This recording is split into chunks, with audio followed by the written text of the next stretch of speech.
자, 오늘 이제 3월 15일입니다. 저희가 오늘은요, 이제 이정우 선수 얘기를 좀 한번 해보려고 하는데요. 어쨌든 이제 어제였습니다. 14일이죠. 인천국제공항을 통해서 이제 WBC 야구 국가대표팀 귀국을 했습니다. 다들 아시겠지만, 이제 이번 대회 성과가 또 나오지 않았기 때문에 굉장히 또 침울한 분위기였고, 또 이 선수들도 원래 뭐 진짜 좋은 성적 거두고 앞에서 이렇게 사진 한번 찍잖아. 근데 그게 아니라, 일부 선수들은 이제 왼쪽으로, 일부 선수는 이렇게 오른쪽으로 쓱 이게 빠져나가가지고, 취재에도 살짝 좀 어려움을 겪었다고 하더라고요. 그렇죠. 그리고 이제 공중파 스포츠 뉴스를 보더라도 2006년, 2009년 귀국 당시 사진이랑 네. 지금 사진이랑 비교를 하는데 그 분위기가 너무 달라가지고 마음이 너무 아프더라고요. 저는 개인적으로. 그래요, 네. 그래요. 거기다가 또 이제 이강철 감독 뭐 한국 시리즈 때 투수 몇 명 쓰는지 뭐 알아보고 말씀하셨으면 좋겠다. 뭐 이런 발언이라든지 아니면 이제 김현수 선수가 뭐 양준혁 선수를 또 이제 저격하는 듯한 이런 이제 발언까지도 뒤이어서도 논란이 되면서 여러 가지로 또 좋지 못한 그런 일들도 있었고. 그렇죠. 그리고 이제 김광현 선수 같은 경우에는 SNS를 통해서 이제 국가대표 은퇴를 선언하기도 했었죠. 여러 가지로 이제 복귀하고 나서도 혼란스러운 순간들이 굉장히 많았었는데 한번 WBC에서 그래도 좋은 성적을 기록했고 이제 올 시즌을 마치고 메이저리그에 진출하게 되는 이정우 선수에 대한 얘기를 좀 해보자고요. 그래요. 어쨌든 이제 1라운드 탈락 아쉽지만 그리고 이제 대한민국 대표팀의 경기가 4경기로 끝난 건 정말 더더욱 아쉽지만 이 이정우 선수의 쇼케이스 이 4경기만으로도 충분히 좀 성공적이었다라는 생각이 좀 드는 것 같습니다. 저 이정우 선수 같은 경우에도 SNS를 통해서 이제 많은 응원에 감사드리면서 이제 다음 대를 위해서 지금부터 노력하겠다. 가슴에 태극기를 달고 우리의 꿈이었던 선배들과 함께 야구를 해서 행복했고 영광이었다. 그동안 고생 많으셨다는 메시지와 함께 눈물 이모지 2번 딱 붙이고. 그래. 그래서 저도 봤는데 거기에 이제 댓글로 다르비슈 선수가 함께 뛰게 될 날을 기다리고 있겠다. 딱 이렇게 댓글을 달아가지고 이거 템퍼링 아니야? 지금 샌디에고 오래는 거야. 뭐야? 이런 얘기. 게다가 또 이제 키움 선배잖아요. 이제 김하성 선수가 아무래도 샌디에고 소속이다 보니까 이런 얘기들이 조금 있어. 계속 이제 이정우 선수한테 샌디에고 좋다 이렇게 얘기하고 있다라는 이 후문이 들린다. 실제로 SNS를 보면은 둘이 같이 있을 때가 많아요. 그리고 샌디에고에 이제 통역분까지 해가지고 많이 이제 사진을 찍다 보니까 이거 좀 약간. 야. 그러면 이제 그리샴 자리에 만약에 이정우 선수가 들어가면은 이거 너무나도 좋지 않을까 이런 생각이 좀 일단 들기는 하는데 그리고 이제 13일에는 이 일본 선수 중에서 진짜 우리나라 대표팀 경기에서도 엄청 잘 친 선수 있잖아요. 그렇죠. 보스턴과 이 5년 9천만 달러의 계약을 맺은 요시다와 만나서 배트를 교환하기도 했었습니다. 요시다 선수 스토리에 이제 올라온 사진이었는데 거기에 이제 이정우 선수를 향해서 See you soon 곧 보자 뭐 곧 메이저리그에서 보자 뭐 이런 뜻이겠죠. 거기 이제 요시다 선수가 받은 이제 배트를 보니까 거기 이제 투 요시다 형 이렇게 또 써놨더라고요. 이미 이정우 선수는 메이저리거인 것 같아. 메이저리그 선수들이 어울려주고 있어요. 그러니까요. 서로. 알아보는 거지. 알아보는 거죠. 영웅을 알아보는 법. 어쨌든 이번 대회 시작 전부터 MLB.com의 뭐 WBC 올 월드팀 외야수로 트로우 배치와 함께 이정우가 선정되기도 했었고 또 BA 베이스볼 아메리카의 이 WBC 유망주 랭킹에서도 4위를 차지하면서 정말 많은 기대를 받았잖아요. 이 표면적인 성적뿐만 아니라 저희가 오늘은 타구 지표까지도 한번 이렇게 분석을 해보면서 한번 얘기 나눠보도록 하겠습니다. 그렇죠. 일단 그래도 표면적인 성적을 한번 보자고요. 4경기에서 14타수에 들어서서 6안타, 그 중에서 2루타가 2개였고요. 5타점에 1도루에 2볼넷, 삼진 딱 하나, 타율은 4할 2푼 9리, OPS는 1.071을 기록을 했습니다. 그래요. 이정우 선수가 이 득점권에서 4타수 4안타를 기록을 했었고 또 이제 지난 겨울에 스프링 캠프 동안 이제 간결하게 스윙을 또 바꿨잖아요. 스윙 폼 아니 그렇게 잘 친 MVP를 또 타게 해준 스윙을 바꾸네. 이게 왜 바꾼 거냐 했더니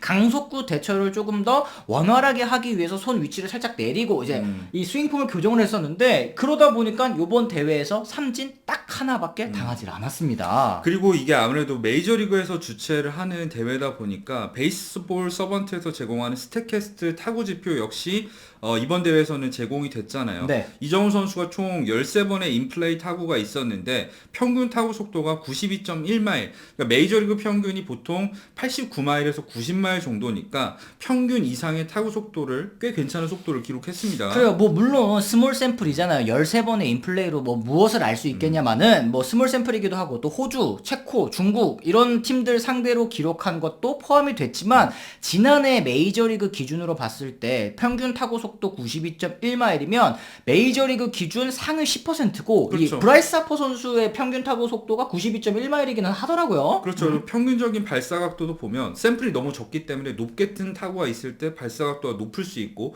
반면에 땅볼이 생기면 타구각도가 너무 많이 바뀌기는 하는데 평균적으로 발사각도도 19.75도, 사실 20도 정도의 평균 타구 속도가 타구 각도가 나왔을 때 이상적이란 얘기를 많이 하잖아요. 타구 속도, 발사 각도 모두 이상적이었습니다. 그래요. 하드hit도 7개가 있었으니까 이정우 선수가 배럴 타구를 꾸준히 만들어내는 모습 요번 대회에서 드러났구나라는 점을 좀 알 수 있었습니다. 그렇죠. 일본전 성적도 사실 중요하잖아요. 뭐 앞서서 말씀드렸지만 뭐 호주, 체코 이런 게 끼는데 그 데이터에 좀 약간 노이즈가 끼지 않겠냐 했는데 사실 일본전에서 인플레이 타구 속도도 굉장히 빨랐습니다. 그래요. 평균 타구 속도가 93.8마일이었습니다. 인플레이 4번에서 타구가 93.8마일이었고 발사각도 18.5도, 비거리 75.2m, 하드hit 2개. 이게 모두 다 또 이제 하나는 또 안타로 연결이 됐었는데 그렇죠. 이 일본전 2대0 3회 초 다르비슈 선수 상대로 95.2마일 초구 패스트볼 공략했었던 거 이게 1타점 적시타 됐잖아요. 그렇죠. 이게 이 본인이 꼽은 가장 인상적인 장면이었다라고도 얘기를 했습니다. 그리고 또 제가 꼽은 이번 대회에서 가장 행복한 순간이기도 했어요. 그래.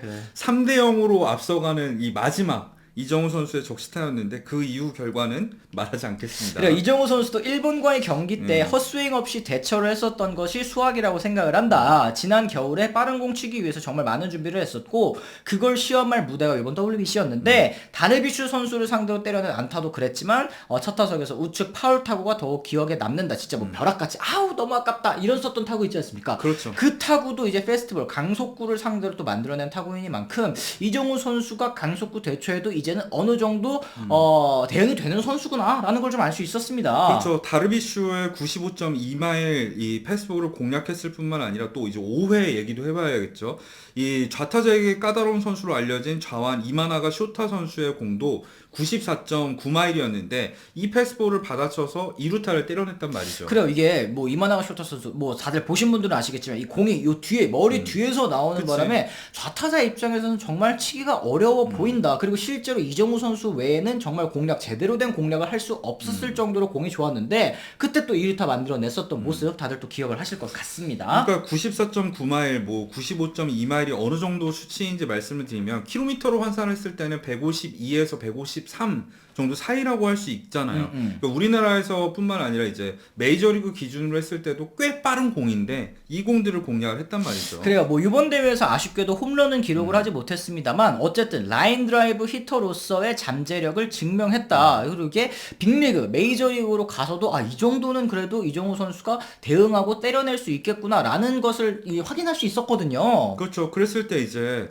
이정우 선수와 항상 컴패리즌 플레이어, 그러니까 비슷한 유형의 선수들로 꼽히는 선수들을 봤을 때 브렌틀리라던가 베닌텐디, 버두고, 칸 이런 선수들이 비교가 되고 있는데 확실히 이런 선수들이랑 비슷한 유형의 플레이를 이번 WBC 때 저는 보여줬다고 생각을 하고 그렇죠. 또 여기에 더해서 이정우 선수 같은 경우에는 중견수를 소화할 수 있다는 평가를 받고 있다는 거. 그쵸. 앞서 말씀드린 뭐 브렌틀리, 뭐 베닌텐디, 뭐 버두고 선수, 버두고는 뭐 중견수 가능하기는 하지만 어쨌든 이런 선수들은 이제 코너 외야수 아니겠습니까? 그리고 지금 뭐 이정우 선수의 메이저리그 진출을 조금 부정적으로 보시는 분들께서는 야 이게 코너 외야수로 만약에 간다고 하면은 이 이정우의 타격 능력이 과연 코너에 받고 쓸 정도가 되느냐? 그러니까 장타력적인 문제로 또 접근을 하시는 분들도 있을 텐데 그렇죠. 중견수가 가능하다는 점이 이정우 선수가 이 정도 쳐도 이 정도만 쳐도 WR 뭐 4, 5 이상은 또 충분히 뽑아낼 수 있다라고 이제 판단할 수 있지 않을까 싶거든요. 그렇죠. 뭐 이 정도만 친다는 게 WBC 성적인 타율 4를 말하는 건 아니지만 경기력적인 측면에서 봤을 때 이정우 선수가 뭐 충분히 만족할 만한 쇼케이스를 치렀다는 생각이 들었습니다. 그래요. 어쨌든 이제 뭐 이 메이저 리거 선수들과도 벌써부터 이렇게 교류를 하면서 이미 메이저 리거로서의 또 길을 또 어느 정도 밟은 선수 아니겠습니까? 그리고 이번 대회 활약 뭐 조금 너무 걱정되지 않으세요? 뭐 기대되지 않으세요? 뭐 부담되지 않으세요? 얘기했을 때 이미 메이저 리그 팀들이 나에 대한 평가는 끝났다고 생각한다. 이게 얼마나 또 자신감이 있는 모습이었습니까? 그렇죠. 또 그리고 이런 자신감 자신감 있는 태도가 실제로 WBC 좋은 성적으로 이어질 수 있지 않았나 하는 생각도 저는 하거든요. 그렇습니다. 이 대표팀의 부진 원인이 단순히 뭐 해이해져서가 아니라 부담감을 느껴서라는 얘기를 선수들이 많이 하잖아요. 그쵸. 그게 맞는 말이든 틀리던 말이든 간에 이정우 선수는 확실히 스타 기질이 있는 선수이고 이게 메이저리그에 진출했을 때도 자신감 있는 모습으로 이어지지 않을까 하는 생각이 들었던 대회였어요. 그렇습니다. 어쨌든 뭐 WBC 정말 아쉬운 결과로 마무리가 됐지만 이제 이정우 선수의 이 세계 무대에서의 활약 어느 정도일지 대충 가늠해 볼 수 있는, 그리고 타구 속도에서도